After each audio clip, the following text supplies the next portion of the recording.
في ناس يقول لك حرام تصلي بالشوز، حرام تصلي على الارض بدون مصليه. كلام زي ده بنسمعه كتير جدا جدا لما نصلي في الشارع او اي مكان بره البيت. فهل الكلام ده حقيقي؟ اولا يا سيدي، الصلاه بالجزمه مش حرام ومش مكروه كمان، بالعكس دي سنه. يعني اللي بيعملها بنيه السنه بياخد الاجر، لان الرسول صلى الله عليه وسلم قال خالفوا اليهود فانهم لا يصلون في نعلهم. طيب تاني حاجه هنقول، طيب لما ما الحذاء بيتنجس واحنا ماشيين بيه في الشارع، شرط النجاسه انك تشوف النجاسه دي بعينك. يعني طالما الحذاء عليه بس تراب من الارض بيبقى طاهر ويجوز الصلاه بيه. فقد قال رسول الله صلى الله عليه وسلم: اذا جاء احدكم الى المسجد فلينظر فان راى في نعليه قذاره او اذى فليمسحه وليصلي فيهما. فحد يقول لك هدخل اصلي في المسجد بالكوتشي عشان اخد اجر بقى؟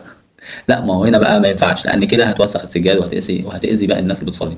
لكن الصلاه بالحذاء لما تكون بتصلي على ارض او اي مكان ما فيهوش سجاد مثلا. وهو ينفع نصلي على الارض من غير مصليه؟ اه ينفع يا سيدي.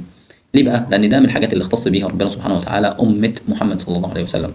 فقد قال صلى الله عليه وسلم: اعطيت خمسا لم يعطهن نبي قبلي، وجعلت لي الارض مسجدا، وجعلت الارض مسجدا وطهورا.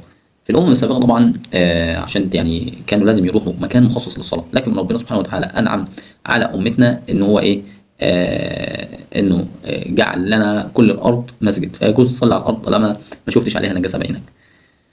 لكن لازم احنا كمسلمين نكون عارفين كل معلومه عن الدين الاسلامي، يعني معلومه زي كده ما ينفعش تضيع مننا. فشكرا للناس اللي بتسال، وشكرا للناس اللي عندها معلومه زي دي كده. ولازم تبقى متاكد من المعلومه من مصادرها والاحاديث اللي انت عارفها صحيحه ولا ضعيفه، عشان برضو ما تاخدش حديث كده والسلام. اشتركوا في القناه وما تنسوش تفعلوا زر الجرس، ودعمونا بقى بتعليق او كومنت او اي حاجه. شكرا، سلام عليكم.